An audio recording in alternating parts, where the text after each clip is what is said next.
picture a blue passport sweating in a stranger's hand, while cicadas hum along the James River.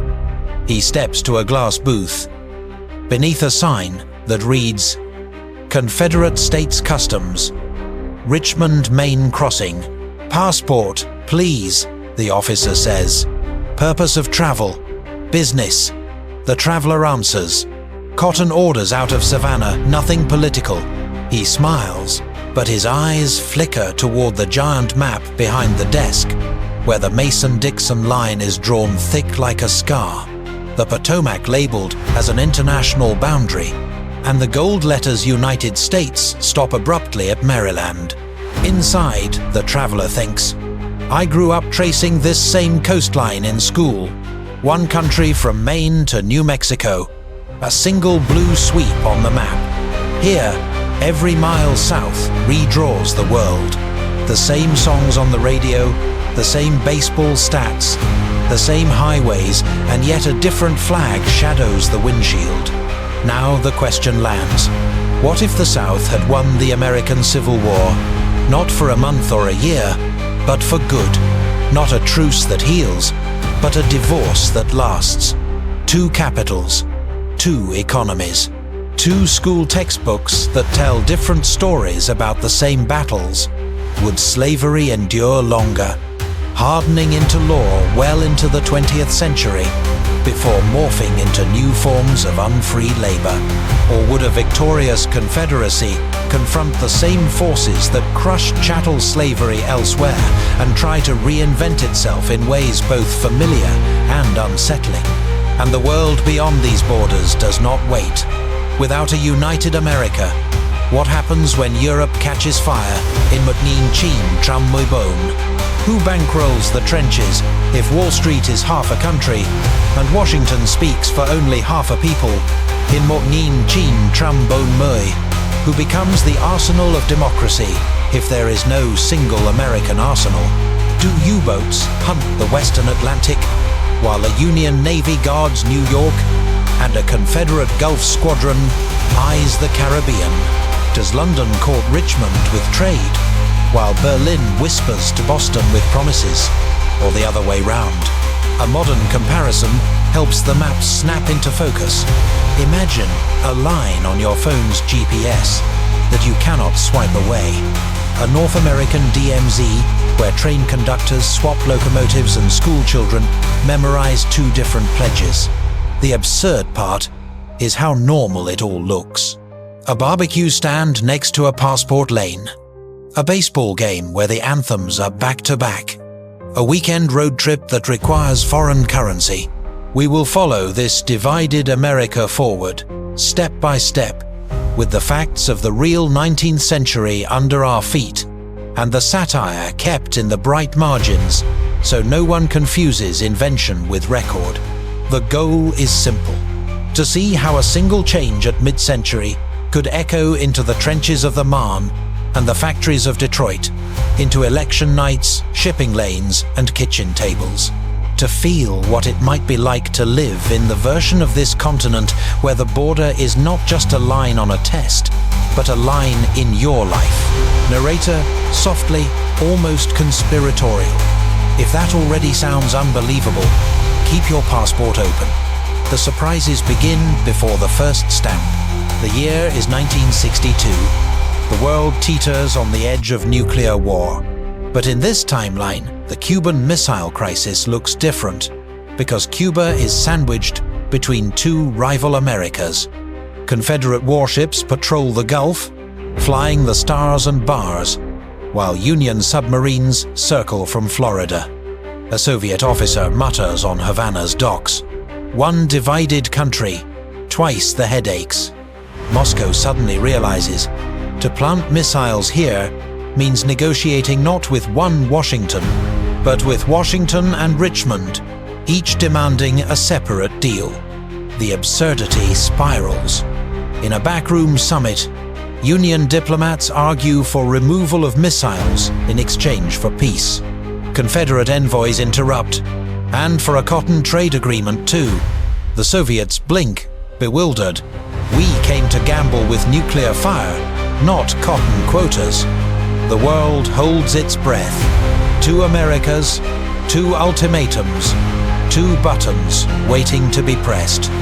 At one point, a Union general slams his fist on the table. If the South caves, the North will strike alone. His Confederate counterpart shoots back, and if the North betrays us, we will strike first. The irony is grotesque. 2 nations born from one civil war, now threatening to start the last war for all mankind. The climax unfolds on television screens worldwide. Anchors whisper in grave tones, showing split-screen maps of Washington and Richmond.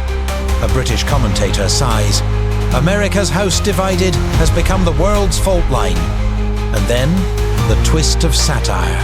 A false alarm blares across Confederate radar, seagulls mistaken for missiles. Panic grips Richmond. Generals scramble, phones ring, cotton markets crash. A Confederate aide blurts, "If the world ends because of birds, history will call it the pigeon apocalypse." For one surreal hour, humanity's fate hangs not on ideology, but on feathers and flocks. At the last moment, the crisis de-escalates. No nukes fly, but the absurd climax leaves the planet scarred. Trust eroded. The border between Union and Confederacy more dangerous than ever. This is the height of the too much to believe moment. The fracture threatening not only America, but the survival of civilization itself. The turning point comes at Gettysburg, July 1863. In our timeline, Union forces held the high ground and crushed Pickett's charge. But here, the charge succeeds. Union lines collapse, and Lee's army storms northward. Washington panics. Lincoln flees to Philadelphia as newspapers scream defeat. And then, the twist of fate that seals the Confederacy's survival. Britain and France, desperate for cotton and wary of Union strength, recognize the Confederate States as an independent nation. With diplomatic legitimacy, the South negotiates a ceasefire. The Union, battered and bleeding, signs an armistice. America is split in 2 forever. Now the absurd becomes ordinary. A Richmond diplomat sipping tea in London quips, "We export cotton, and they export recognition." A British journalist scribbles in his notebook, "The Southern gentlemen arrive dressed like victors of old Rome." Yet one wonders how long an empire can stand when its foundation is chains. Inside the Confederacy, leaders face a paradox. Their victory rests on slavery, but the world around them is shifting. Britain and France had already abolished slavery decades earlier. The South must decide, double down or adapt under pressure. In this alternate reality, they cling to the institution longer, defending it as our way of life. Plantation owners toast their victory, while enslaved people whisper rumors. Freedom has triumphed elsewhere, why not here? Meanwhile, in the North, bitterness festers. A Union officer writes in his diary, "We did not lose a war, we lost a future." And now, the map itself mocks us. His words capture the mood of millions who stare at a fractured flag, convinced that someday another conflict will come. The absurd detail creeps in at the edges. Confederate border stations install telegraph poles with signs. Foreign calls only, Union numbers require international rates. A child in Kentucky asks her father why their cousins across the river have to sing a different anthem. The father sighs, "Because we lost the songbook in '63. This is the moment when the impossible hardens into a new reality. 2 Americas take root side by side. The question now is not whether the Union survives, but how the world will change with its absence. We step into the late 19th century, where 2 Americas grow like rival trees from the same soil. In the North, the Union tightens its industrial grip. Steel rises in Pittsburgh, skyscrapers pierce New York's skyline, and railroads crisscross to the Pacific. But always, the maps on classroom walls have a wound in the middle. Children memorize capitals: Washington, D.C. for the Union, Richmond for the Confederacy. A teacher sighs to her colleague in Boston. They ask me why America split. I tell them, because sometimes a house divided does not fall. It becomes two houses with a fence that cuts through the garden. In the South, the Confederacy leans into its cotton economy. Slavery persists far longer than in our timeline. By the 1882nd, international pressure forces cosmetic reforms, renaming slavery as permanent apprenticeship or lifetime contracts. On the ground, the system looks painfully the same. A Confederate senator boasts in Parliament-style debate, "We have modernized, gentlemen. Ours is no longer slavery. It is tradition under new management." The chamber laughs, but outside, the world frowns. Technology spreads unevenly. Telegraph wires link Richmond to Havana before they reach small Confederate towns. Railroads carry cotton to European ports, while the Union builds factories that churn out locomotives, rifles, and sewing machines. The imbalance is obvious. The North strides into modernity. The South clings to the past. And then comes the first global test. 1914. Europe plunges into World War I. The Union, industrial and populous, considers joining Britain and France. The Confederacy eyes Germany, tempted by promises of trade and respect for sovereignty. In smoky cafes, Confederate diplomats whisper, "If Berlin supports us, perhaps we finally step out of the Union's shadow." But the world feels the fracture. Without a united United States, no single giant tips the scale. The war drags longer, casualties mount higher. A French soldier in the trenches writes, "We wait for help across the ocean, but the ocean holds only two half-powers, glaring at each other." By the 1932nd, the fault line shapes global politics again. The Great Depression strikes both nations. Bread lines stretch through New York and Atlanta alike. Radios crackle with voices promising renewal. In the Union, president after president struggles to rally a weary public. In the Confederacy, populist demagogues rise, promising to defend heritage against modern reforms. Then 1939, another world war. Hitler marches, Britain trembles, and again the question rises, who is the arsenal of democracy if America is split?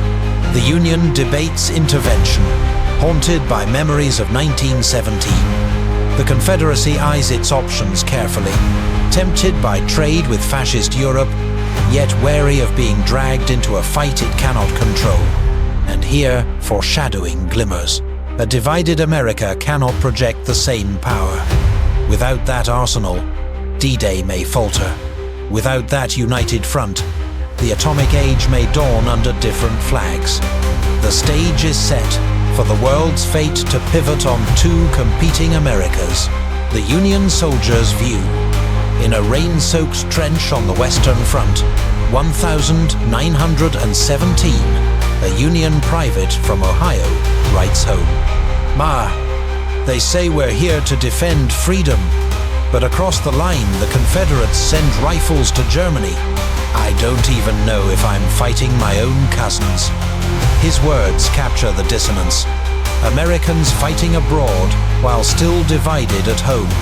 The Confederate politician's view. In Richmond, a congressman leans into the podium, voice rich with defiance. "We will not be bullied into modernity by northern factories or European moralists. The Confederate way is older than their machines." The audience roars with approval, though outside the chamber, cotton pickers toil in silence. The everyday citizen's view. A shopkeeper in Atlanta counts foreign coins, muttering, "Every Yankee dollar feels heavier than a pound sterling." A customer laughs. That's because it carries guilt tax. Friend. Their banter hides unease. The Confederacy depends on trade, but fears cultural invasion from both North and Europe. The satirical advertisement's view, a 1,930 seconds Union radio spot blares, "Buy Liberty bonds, support democracy at home and abroad." Seconds later, a Confederate broadcaster counters, "Invest in cotton bonds heritage you can hold in your hands." Competing jingles fight over the same static-filled airwaves, each promising salvation in a different accent. The soldier's nightmare continues into World War II. A Union pilot over the Atlantic scans the waves for U-boats.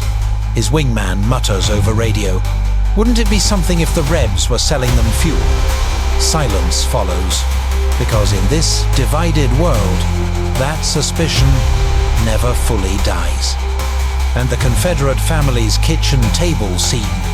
A mother hushes her children as she listens to rumors of forced labor revolts in Mississippi. She whispers to her husband, "If the North arms them, if they march, what then?" He stares at his plate, unable to answer. From battlefield to Parliament floor, from kitchen to radio, the fracture breathes through every life. Each perspective sharpens the same truth. Division is not just on maps, but in hearts and voices. Now the question deepens: if the world wars already strain under this division, what strange, unforeseen domino effects will shake the globe next? History is rarely kind to neat borders. By the mid-20th century, the split between Union and Confederacy has rippled far beyond the Mason-Dixon line. First, the domino of colonial independence. In our timeline, a united America's rhetoric of liberty, though often contradictory, pressured European empires. But in this fractured world, Britain points south to Richmond as proof that slavery's spirit lingers. Leaders in India and Africa whisper, "If even America cannot reconcile freedom with unity, how can we?" Decolonization slows, reshaped by suspicion.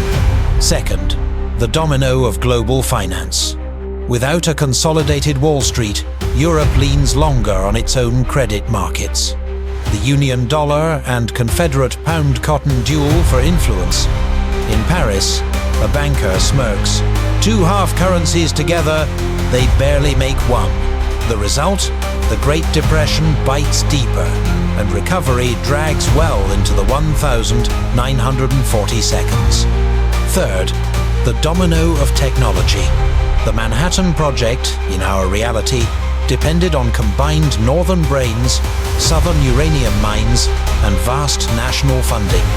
But here, resources split. The Union pursues atomic research with strained budgets. The Confederacy lags, clinging to oil and steel. Who then takes the lead? In this vacuum, Britain, or perhaps even Germany, races further ahead, shifting the balance of nuclear power. And then the domino of culture. Jazz, blues, country, all born in the crucible of a united, diverse America, now fracture. Confederate musicians broadcast heritage radio, while Union stations claim innovation. A young listener in Chicago thinks, "We could have been one sound, one rhythm." Instead, the world hears competing anthems of identity. Meta-commentary slips in here, almost conspiratorial. Narrator: "If you think this already sounds insane, wait until the next domino falls. Because once you pull America's weight from the scale, the world's balance tips in directions no historian in our timeline ever predicted." In the United Nations founding moment of 1945, the seats are different. The Union claims its place.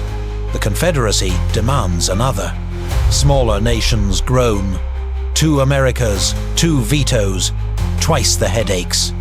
The cascade is clear. What was once a single superpower has become 2 competing mid-powers, and the globe itself grows more unstable for it. Sometimes the sharpest picture of history comes not from generals or presidents, but from those caught at the edges. A Confederate customs officer, 1925. He stamps passports on the Virginia border all day long. His journal reads, "Every traveler looks at me with suspicion, as if I invented the line on the map myself. But I did not draw this border. I only guard it." His quiet lament echoes the weariness of ordinary men tasked with enforcing division. A Union jazz musician, 1,932nd Chicago. His trumpet wails into smoky nights, but his contracts all say, "Union citizens only." He sighs to a bandmate. "The South gave us the rhythm, but we can't even tour Memphis." Imagine a world where the music flowed without checkpoints. His frustration turns into riffs that bleed sorrow into sound. A Confederate sharecropper's daughter, 1,942. She writes in her diary, "They call it apprenticeship, but my papa says it is slavery in a new hat. The Yankees may be our enemies, but sometimes I wonder, are they freer than us?" Her words, hidden in a cloth-bound notebook, will never see print, yet they testify to cracks in the Confederate myth. A Union radio comedian, 1,950. He mocks the Confederacy's obsession with heritage bonds. On air he quips, "Invest in cotton, because nothing says stability like a plant that dies every season." Listeners roar with laughter. Somewhere in Atlanta, a Confederate listener grits his teeth and mutters, "One day we'll have the last laugh." And a Confederate soldier in World War II, posted to the Caribbean. He writes home, "We train under the sun, guarding oil shipments, but I dream of New Orleans. They say it is Yankee now, but in my mind, it still belongs to us." His longing captures a truth. Borders may divide, but memory ignores them. These side characters, often forgotten in grand textbooks, reveal the everyday strangeness of living in two Americas. Each diary, each joke, each trumpet solo adds color to a world balanced on contradiction. The year is 1962. The world teeters on the edge of nuclear war. But in this timeline, the Cuban Missile Crisis looks different, because Cuba is sandwiched between two rival Americas. Confederate warships patrol the Gulf, flying the stars and bars, while Union submarines circle from Florida. A Soviet officer mutters on Havana's docks, "One divided country, twice the headaches." Moscow suddenly realizes, to plant missiles here means negotiating not with one Washington, but with Washington and Richmond, each demanding a separate deal. The absurdity spirals. In a backroom summit, Union diplomats argue for removal of missiles in exchange for peace. Confederate envoys interrupt, and for a cotton trade agreement too. The Soviets blink, bewildered. We came to gamble with nuclear fire, not cotton quotas. The world holds its breath. Two Americas, two ultimatums, two buttons waiting to be pressed. At one point, a Union general slams his fist on the table. "If the South caves, the North will strike alone." His Confederate counterpart shoots back, "And if the North betrays us, we will strike first." The irony is grotesque. Two nations born from one civil war, now threatening to start the last war for all mankind. The climax unfolds on television screens worldwide. Anchors whisper in grave tones, showing split-screen maps of Washington and Richmond. A British commentator sighs, "America's house divided has become the world's fault line." And then, the twist of satire. A false alarm blares across Confederate radar, seagulls mistaken for missiles. Panic grips Richmond. Generals scramble, phones ring, cotton markets crash. A Confederate aide blurts, "If the world ends because of birds, history will call it the pigeon apocalypse." For one surreal hour, humanity's fate hangs not on ideology, but on feathers and flocks. At the last moment, the crisis de-escalates. No nukes fly, But the absurd climax leaves the planet scarred. Trust eroded. The border between Union and Confederacy more dangerous than ever. This is the height of the too much to believe moment. The fracture threatening not only America, but the survival of civilization itself. The crisis fades, but the scars remain. By the 1970 seconds, the world learns to live with two Americas, the way a family learns to live with a feud by pretending the silence at the dinner table is normal. The Union rebuilds its prestige as a cautious power. Washington launches satellites, lands men on the moon, but every broadcast ends with the reminder, we speak for half a continent. Children in Boston grow up staring at space footage while asking their parents, why do the rockets never launch from Texas? The Confederacy, meanwhile, doubles down on heritage, even as modernity squeezes in. Fast food chains in Richmond serve authentic Southern burgers with Confederate flag toothpicks. A senator boasts on TV, we are proof that tradition can thrive in the atomic age. Off camera, his grandson scrolls through a smuggled Union comic book, wondering which side really owns the future. Economically, both nations suffer. Trade walls mean higher prices, duplicated industries, and endless border tariffs. A Union truck driver curses at customs. It takes longer to get to Georgia than to Germany. His Confederate counterpart jokes back, at least you Yankees don't have to pay foreign exchange for chewing gum. Globally, the Cold War runs hotter. Without a united America, Europe shoulders more defense. Asia reorients faster toward its own alliances, and the Soviets gloat. The eagle is split, its wings too busy fighting each other to fly.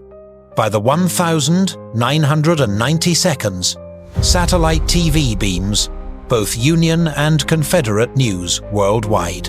Viewers in Africa and South America laugh at the surreal sight. Two anchors, both American by accent, each insisting their nation is the true heir of 1776. One Nigerian student quips, even their revolutions secede from themselves. And in the 21st century, globalization pushes the irony further. Union and Confederate teenagers chat online, discover they love the same movies, the same sneakers, the same slang.